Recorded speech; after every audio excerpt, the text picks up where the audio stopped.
Bonjour, bonjour et bienvenue sur ma chaîne. Je vais parler un peu de ce qui se passe en ce moment. Bon, je me suis tais durant quelques jours. Il y a des gens qui demandent mon opinion, qu'est-ce que je pense, tout ça. Oui, je comprends votre préoccupation et je voudrais un peu parler de ce qui se passe en ce moment. La migration de la blockchain Fintosh. Est-ce qu'ils sont vraiment en train de migrer les données ou de faire cette migration-là de la blockchain Fintosh? Nous savons que Fintosh a annoncé cette migration devait se faire à la fin du mois de euh, à la fin du mois de juin.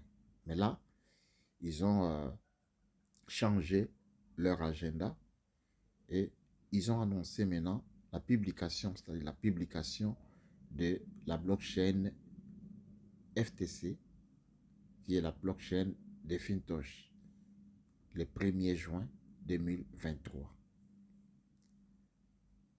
Et les investisseurs sont préoccupés parce que pour faire cette migration-là ou pour lancer cette blockchain, il fallait faire la migration de des données des Fintosh ou des investisseurs qui se trouvent sur la blockchain de Binance ou de Ethereum et de Tron, tout ça, vers la blockchain de Fintosh, FTC. Et il y a maintenant beaucoup d'appels à l'arnaque, tout ça, scam, je comprends. Et quelle est mon opinion? Oui, quand il y a des choses pareilles, et surtout quand on a investi beaucoup d'argent, c'est normal qu'il y ait appel à l'arnaque, tout ça. Et surtout quand on n'est pas préparé à ce genre de choses. Mais est-ce que Fintosh nous avait vraiment préparé? Oui, ils avaient parlé dans leur papier blanc, là, ils ont parlé quand même de ce qui allait se passer, c'est-à-dire de cette migration. Mais n'avait pas parlé quand même de ce qui se passe maintenant, du blocage, soi-disant les gens euh, ne vont plus retirer de l'argent ou ne vont plus peut-être faire des opérations, quelques opérations que normalement on faisait. Bon, c'est normal.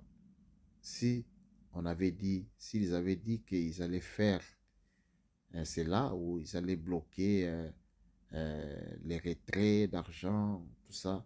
Donc, peut-être qu'ils auraient beaucoup moins de clients. Ouais.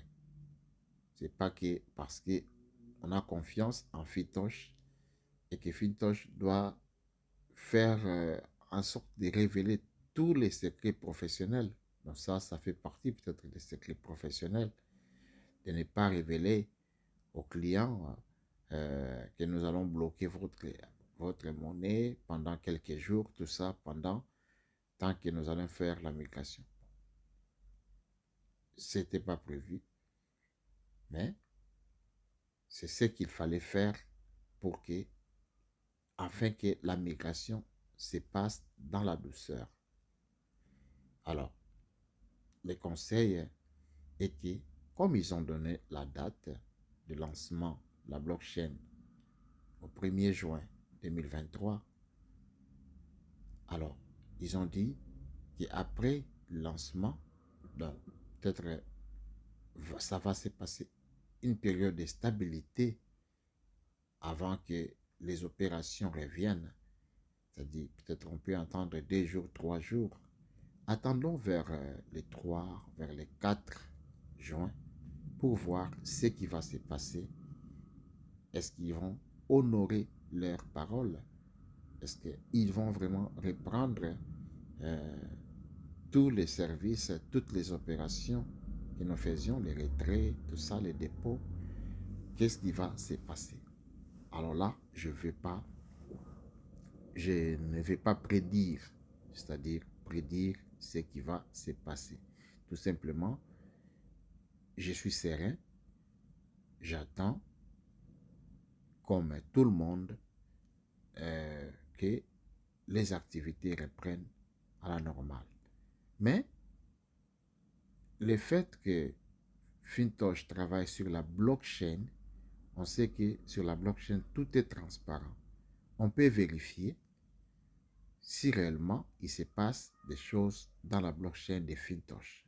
Oui, Fintosh a déjà une blockchain. Pour savoir si Binance a une blockchain, Ethereum a une blockchain, ouais, il y a des pages où on peut vérifier ce qui se passe dans la blockchain de Binance. Par exemple, si vous entrez sur les portefeuilles là, vous allez voir que j'avais transféré des monnaies. Moi, je reconnais que j'ai transféré les trônes. Voilà, quelques trônes. Et on me donne des haches. On appelle ça la hache, c'est-à-dire, c'est comme quelque chose pour traquer votre commande. Donc, si vous cliquez là, donc, vous allez voir que oui, il y a cette transaction-là avec le numéro de, de, de un identifiant de transaction. On appelle comme H, c'est ça. Cet identifiant de transaction. Ouais. Donc, l'adresse d'où est sorti l'argent et l'adresse de l'adresse du frais de paiement. Ouais. Donc, tout ça, ça c'est, on peut le voir là. Mais, il y a aussi un moyen de vérifier dans la blockchain de Tron que réellement il y a eu cette transaction. Où tu peux vérifier. Il suffit de cliquer maintenant ici, interroger les commerces. Donc, si nous cliquons là, nous allons voir à propos de cette transaction-là. Oui, ici, on est dans la blockchain de Tron. On appelle Tron Scan. Donc, ça, c'est la blockchain de Tron. Tron Scan. Et là, tu peux voir que, oui, ces jours-là, j'avais réellement fait la transaction, c'est-à-dire les 5 mois, à 9h09, 51 secondes. Il y a déjà 19 jours et 11 heures passées. Donc, il y a eu, dans cette bloc-là, il y a eu cette transaction. Et il y a la confirmation ici. Et il y a eu transaction. Le numéro du H, c'est ça. Donc, il y a eu cette transaction. Donc, il n'y a pas, on ne peut pas douter que Tron a réellement une blockchain. À cause de cette page-là, on appelle ça Tron Scan. Binance aussi a sa propre blockchain où tu peux vérifier les transactions qui se font dans la blockchain de Binance. Tu peux voir ça où, par exemple, j'ai transféré de l'argent de la blockchain de Binance Tron, TRC20. TRC20, c'est la blockchain, non, c'est pas TRC20, ça c'est Tron. BP20 ou BNB, par exemple. Ouais, disons BNB. Ça, c'est la blockchain de Binance. J'ai transféré quelques BNB ici pour vérifier si réellement il y a eu cette transaction. Tu n'as qu'à cliquer là. Ici, tu cliques là. Donc, là, tu vas voir la preuve de la transaction réussie de BNB. Et l'adresse du bénéficiaire, l'adresse de paiement des frais des mineurs. Hein, il y a là, on nous facturait en BNB. Donc, les tokens BNB, les voici, que nous voyons là.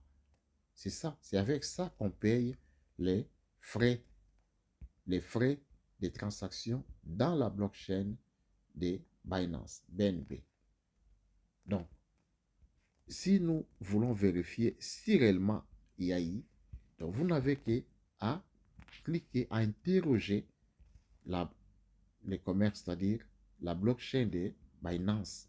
Si vous cliquez là, vous allez voir, on entre maintenant dans la blockchain de Binance. On appelle ça BSC Scan.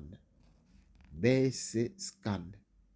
Donc, si nous allons là, nous allons voir les transactions qui ont eu lieu. Donc là, il y a quelques bugs dans le téléphone est saturé. Donc là, vous pouvez voir réellement tout ce qui s'est passé lors de cette transaction. La confirmation, donc, la confirmation, comme c'est bien écrit là-bas, transaction réussie, la confirmation de cette transaction-là. Sur Ethereum aussi, c'est pareil. Là, je n'ai pas fait la transaction sur Ethereum, mais ils ont aussi cette page, une page de confirmation de leur blockchain. On appelle ça Etherscan. C'est-à-dire, si vous allez ici, Etherscan, c'est ça, etherscan.io. Ici, il y a aussi des preuves de transactions qui se font dans leur blockchain. Alors, maintenant, Fintosh prétend aussi avoir une blockchain ou dit que Fintosh est une blockchain aussi. Blockchain FTC. Est-ce qu'ils ont aussi une page pareille? Etherscan, BSC Scan, Tron Scan. Est-ce qu'ils ont aussi une page pareille? Nous allons vérifier. Oui, Fintosh a une blockchain. En ce moment, vous pouvez voir qu'il y a les transferts des données ici. Vous cliquez sur parcourir ici. C'est parcourir. Si vous cliquez là, vous arriverez ici. Et vous pouvez déjà voir que le nombre auteur du bloc, tout ça, ça c'est ce qui se passe dans la blockchain. Donc, ça continue à changer. C'est-à-dire, par exemple, ici, vous pouvez voir que le nombre total des adresses, par exemple, on est déjà à 60 millions. Quand ils ont commencé la migration, c'était encore à 58 millions, tout ça. Là, ça change. C'est-à-dire, il y a des choses qui se passent dans la blockchain. Le nombre de blocs, là, on voit 174. Donc, 176 maintenant. Et ça change. Le nombre d'adresses, c'est 785. Hein? Donc, et puis, ça change. 790, 790, ça change. Donc, c'est-à-dire que la blockchain, oui, continue de faire ses opérations. Continue. Il y a de l'activité dans la blockchain de Fintosh. Alors là, nous voyons en bas, c'est ça qui prouve qu'il y a des transferts de données. Des transferts de données. Si vous allez ici en bas, dans les commerces, vous cliquez sur une des opérations, par exemple, vous cliquez là, ici, il y a l'opération là, qui se passe. Vous voyez, il y a des changements des chiffres là, sur cette partie. Donc, vous pouvez voir les changements. Remarquez ici. Ouais, remarquez. Oui, tu vois comment ça fonctionne. C'est ça, c'est qui est la preuve des transferts de données dans la blockchain des FTC. Si vous remarquez là, ce n'est plus écrit Binance ou quoi, ce sont les frais là, FTC. Donc, ce sont les données qui sont transférées. Alors, si vous cliquez dans une des transactions, vous allez tomber sur les FTC Scan. C'est ça les Fintosh la blockchain de Fintosh, comme BC Scan, comme Tron Scan, comme Ether Scan. Alors, ça aussi, c'est FTC Scan. C'est ici où tu peux vérifier la confirmation qu'il y a les transferts de données. Ça, c'est les hachages là, les haches là. Ça, c'est comme les numéros de suivi. Et une commande est arrivée à la destination. Donc, ça, ce sont les preuves. Combien de secondes? Temps, 15 secondes. C'est déjà passé depuis que, donc, à 20h24, 51 secondes. Donc, il y a eu cette transaction-là. Les succès, résultat, succès, c'est marqué. Résultat, succès. Il y a eu ce. Donc, ça a sorti d'ici, disons, les données sont sorties d'ici vers cette adresse ici. Donc, ça peut être que ça sort de la blockchain de Binance et ça va vers la blockchain de Fintosh.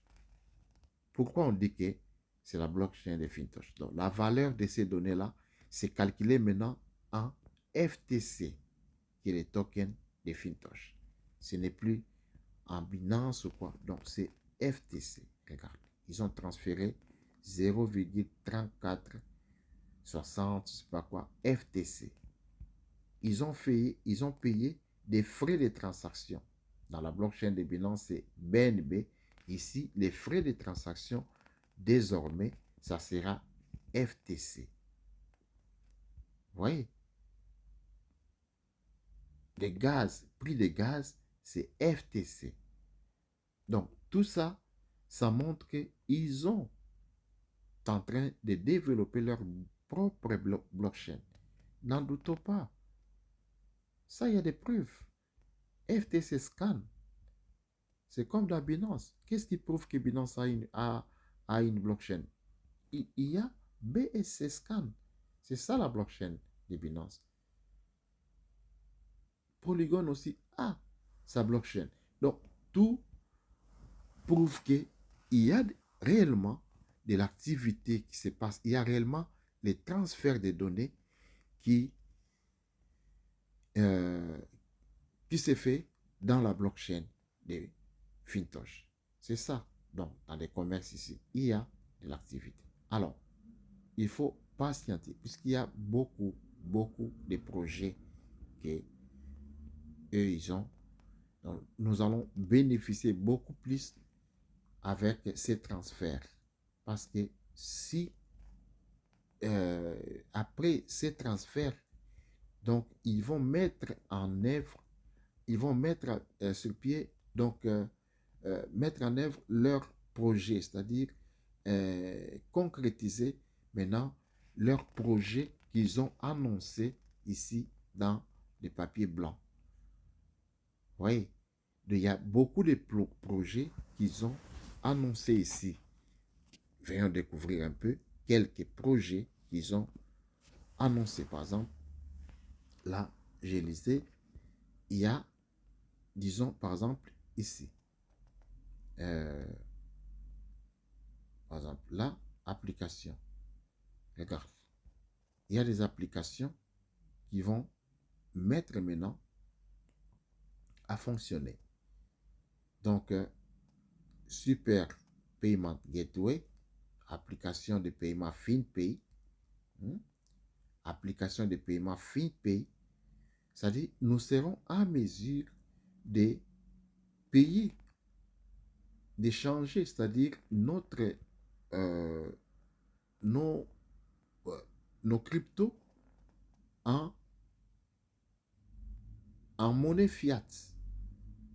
Nous aurons une carte Visa comme chez Binance que nous pouvons utiliser notre monnaie qui se trouve dans notre portefeuille décentralisé de Fintosh et payer de tout ce que vous voulez, tout ce que vous voulez dans des magasins. Donc, ils ont fait déjà, ils ont conclu, comme dit, nous avons conclu un partenariat de coopération préliminaire avec les banques multinationales de Wall Street, telles que Wells Fargo, HSBC, Citigroup, Goldman Sachs et d'autres. FinPay permet de réaliser des transferts à faible coût efficaces entre les devises fiat des différents pays et les actifs des chaînes publiques via un processus sûr et anonyme.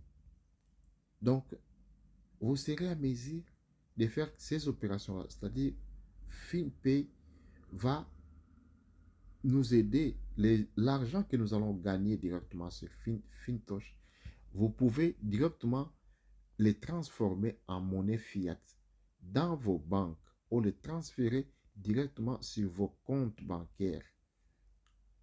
Vous pouvez les transférer sur vos comptes bancaires sans qu'il y ait un organe central qui contrôle. Non. Donc, ça, c'est vraiment une révolution.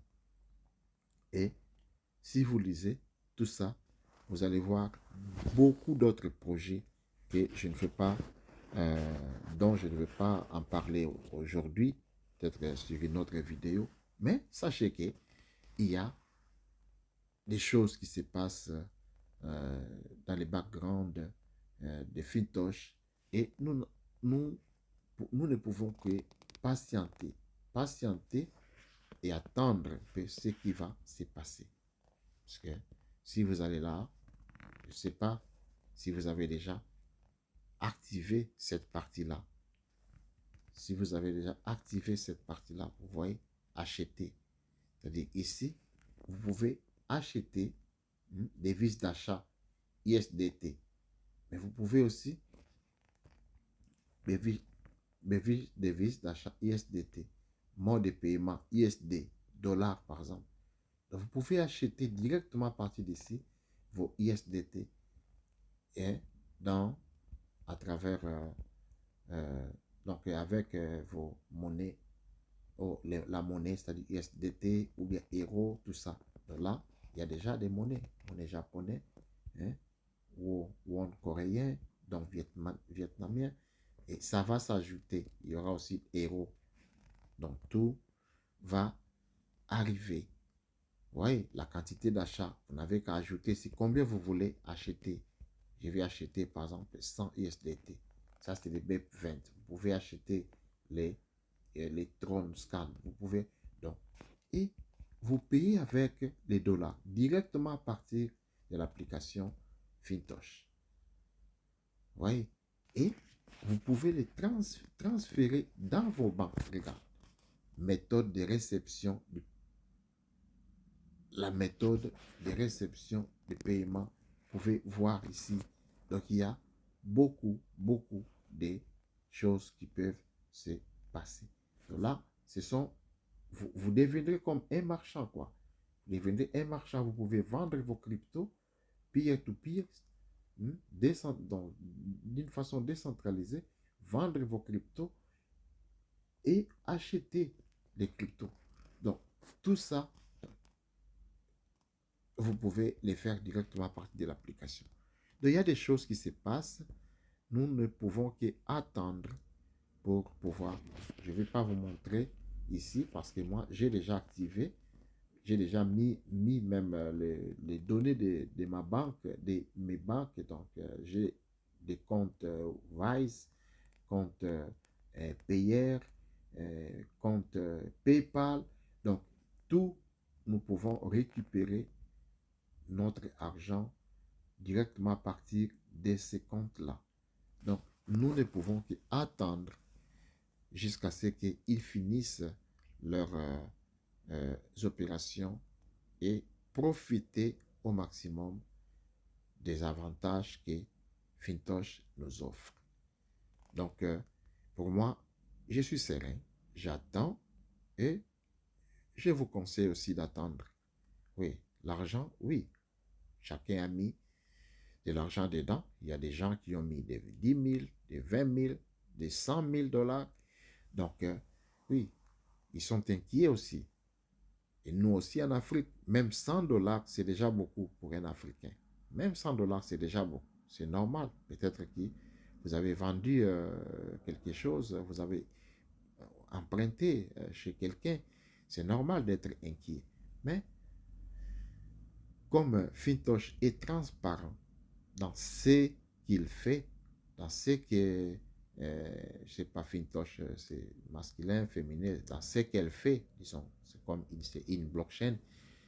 Comme Fintosh est transparente dans ce qu'elle fait, alors soyons aussi sereins, ne pressons pas les choses parce qu'il doit faire les choses pas sous la pression, afin que tout se passe comme prévu et que le 1er juin, qu'ils eux-mêmes puissent annoncer le lancement de la blockchain publique Fintosh et que d'autres projets aussi qu'ils ont en tête puissent être mis sur pied ou puissent être lancés sur la blockchain Fintosh. Et nous saurons à temps ce que nous rapportera ces projets-là. Donc, c'est pour cela que je vous dis,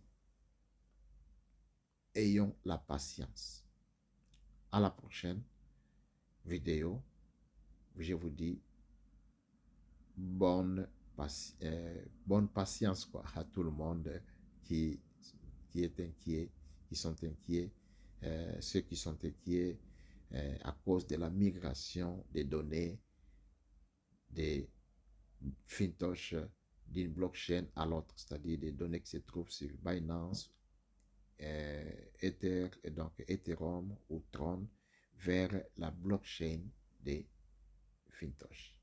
Merci et à la prochaine.